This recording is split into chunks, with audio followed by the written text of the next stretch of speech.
আমি আর দাদা দুজনেই আজ অনেক দিন পর যাচ্ছি বড় পিসিমণির বাড়ি। হ্যালো এভরিওয়ান, আবার একটা ছোটো মোটো মিনি ব্লগে আপনাদের সবাইকে স্বাগত।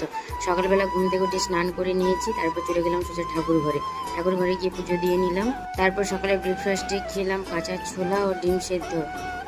তারপর আমি আর দাদা দুজনেই রেডি হয়ে বেরিয়ে পড়লাম যাওয়ার জন্য আর পিসিমণির বাড়ি। তারপর বাসে উঠে পড়লাম, বাসে করে চলে গেলাম ওদের ওখানে গিয়ে স্ট্যান্ডে কিছুক্ষণ অপেক্ষা করলাম।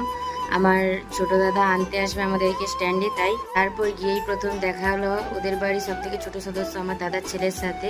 তারপর বৌদি দিল এক গ্লাস শরবত, সেটাই খেলাম। খাওয়ার পর দাদার ছেলের সাথে কিছুক্ষণ খেলছিলাম, দুষ্টুমি করছিলাম।